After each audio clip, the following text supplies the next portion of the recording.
almost like a trial, 2 full days.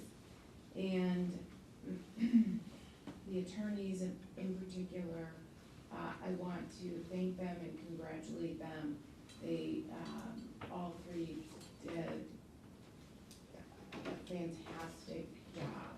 They knew the exhibits, they knew their motions, they knew their evidence, and they knew what they were going to try to object to, what they were going to try to get in and keep out. So I want to say congratulations to the three of you. You did a wonderful job on such a tough case, and I will say, wow. What a difficult case to process. I mean,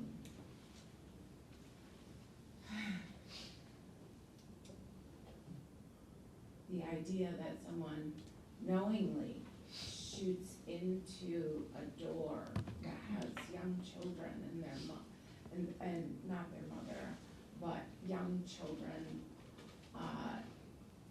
and their protector in a room is just mortifying that human beings can possibly do that. I mean, it just says such a state of humanity. Where have we, how is this possible that human beings do this? When children are in, it's like they're nothing. They're just garbage. And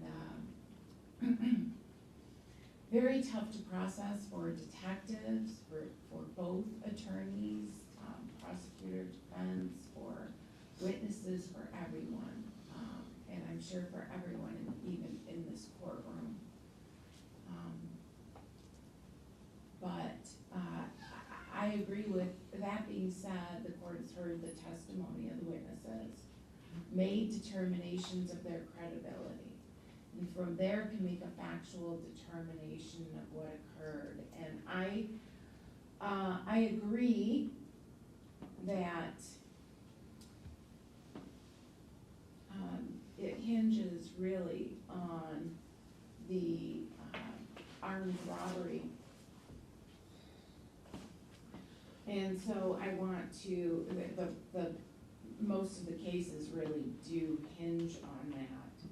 And so the court wants to make a finding on that. That would be count 5 for both individuals.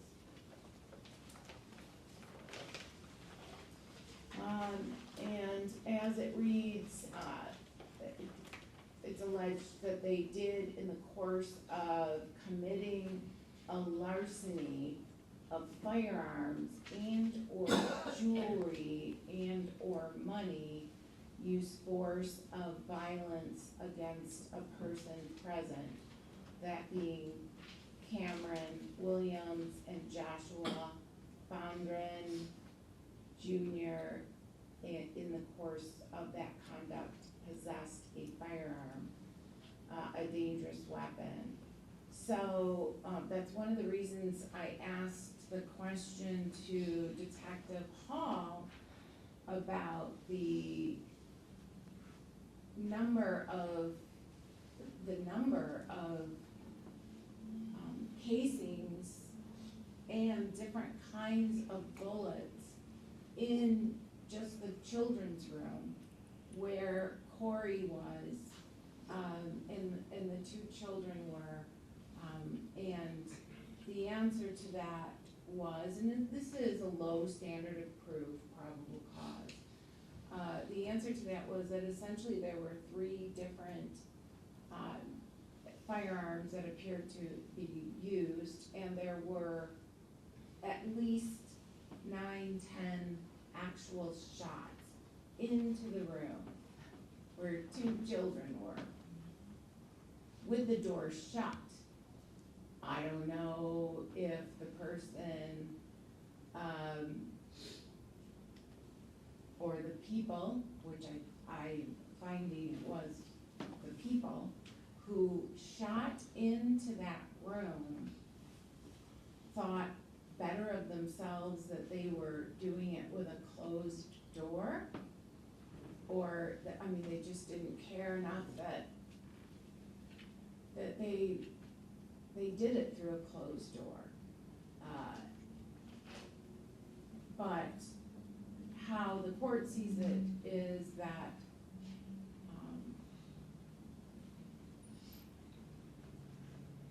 Mr.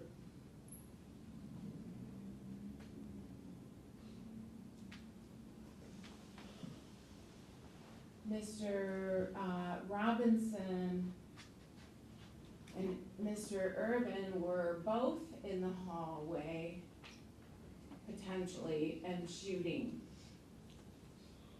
And that then maybe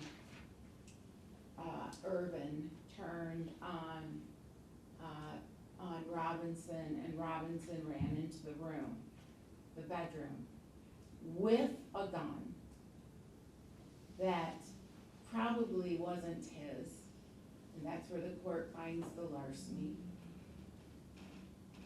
because the testimony of the witness was that they were pistol whipped, and that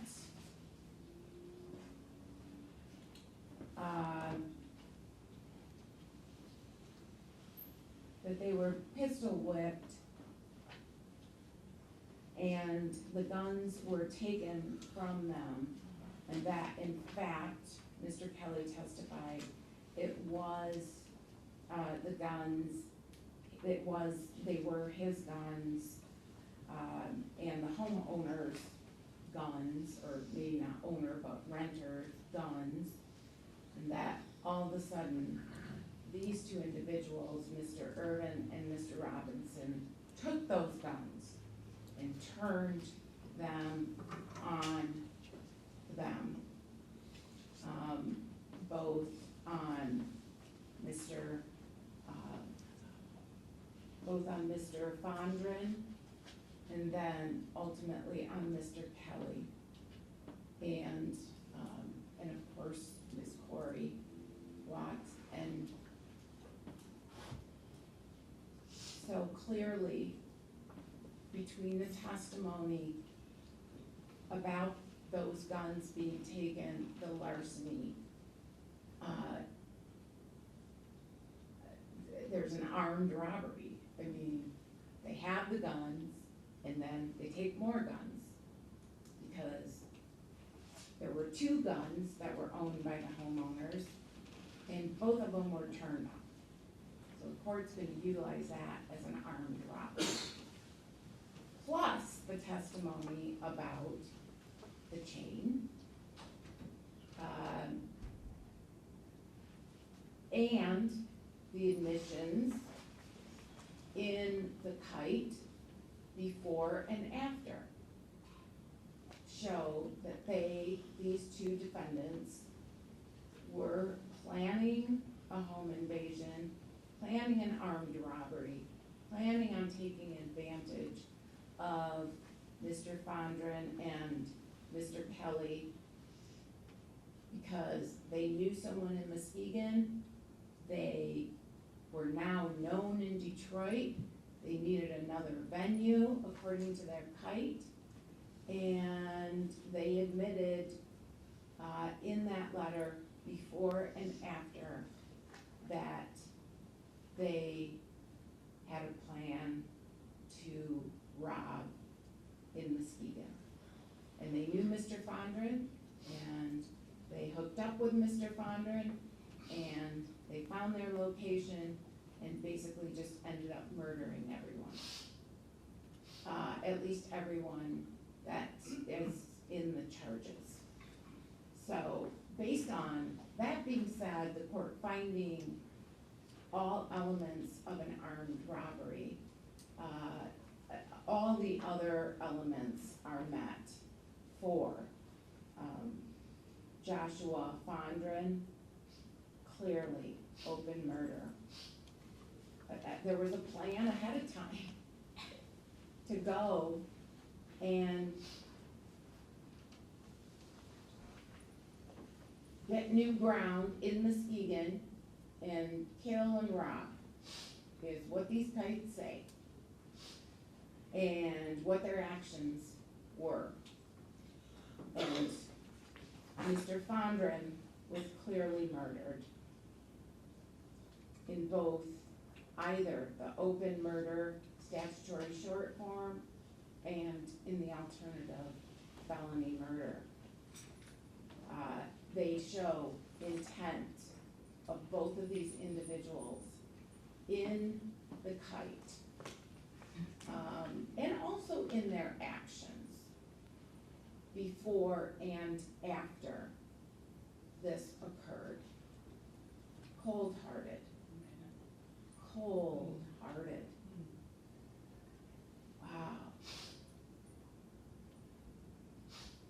Think you can just come on in here and kill people in front of children that will now be damaged for the rest of their lives, those children. They don't even have a chance. We wonder how kids act the way they act and behave the way they behave when they're exposed to something like this. How does anybody ever be normal? As to count 3, Corey Watts, again, all elements are met. She's murdered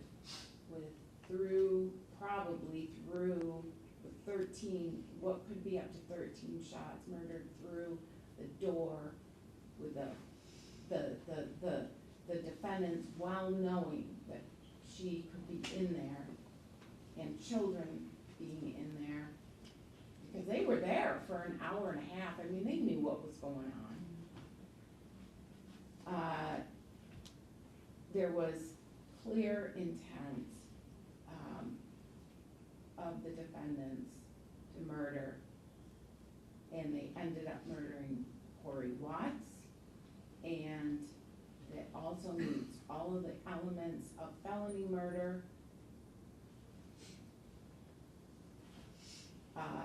In that the court already found the elements met for robbery. Both admissions in the kites, but more importantly, their actions in coming in, acting like we're just gonna hang out, and then turning those guns on everybody in the house. Trying to rip off gold chains, which I found that testimony to be very credible. As to the assault with intent to murder, the court has already hit on that, and saw it. A young man lost his leg, is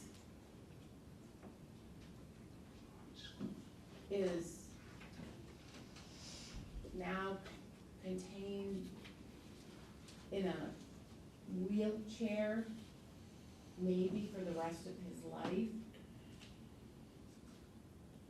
That assault on him was clearly with intent to murder.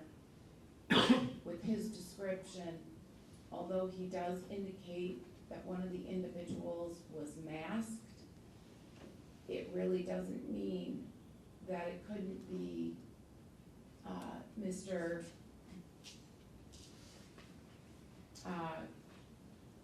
Irwin, who was masked. You know, he could have quick slipped on a mask in between all of this, since everyone indicates it was just these 2 individuals. So So that's my assumption. That the defendant who didn't rush into the room and then ultimately try to protect himself from the other defendant, and got shot in the eye, he,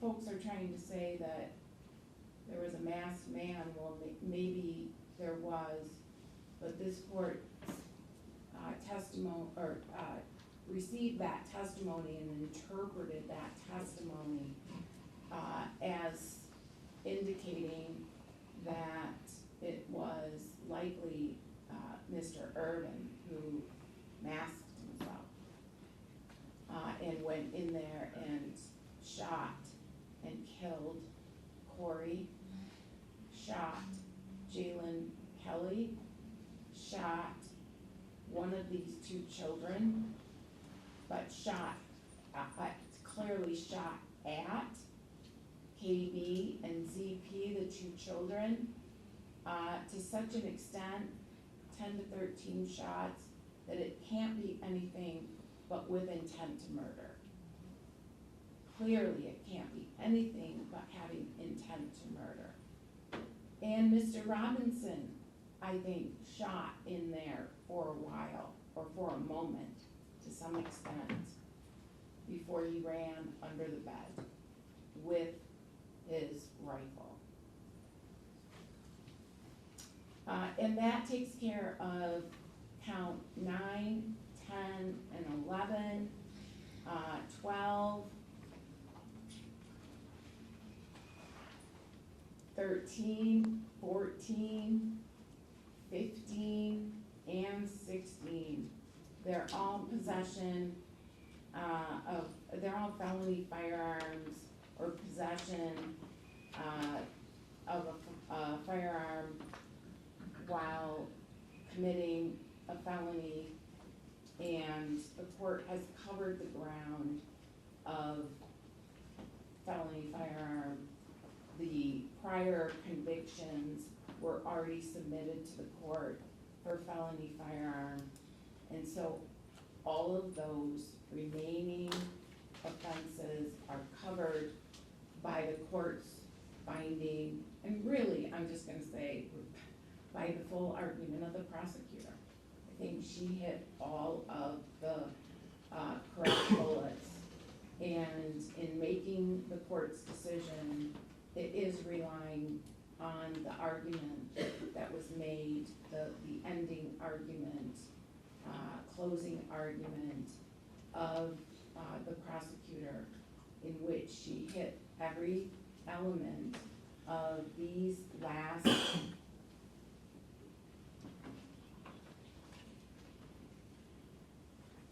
4, 5, 6, 7, 8, 9 charges that are all felony firearm or possession of a firearm by a prohibited person in committing the home invasions and or the murders. So the court finds the defendants over on each and every count, and this hearing is closed. Over to circuit court. Thank you, Your Honor. Just for the record, would the court like me to retain the exhibits in my file, or would the court like the remaining ones I have with the court? I think for now, we'll leave them with the court. Thank you. Would you like to keep my folder just so they're in one space? Thank you. The judge's copy with the court. Thank you. I'm sorry about the coffee. All right, it came at the right time. Yeah. As to Mr. Irvin's lodging, Oh, yes. he's here. That's fine. I will continue to order that he remain here. Thank you, Your Honor. I mean, at least through the end of the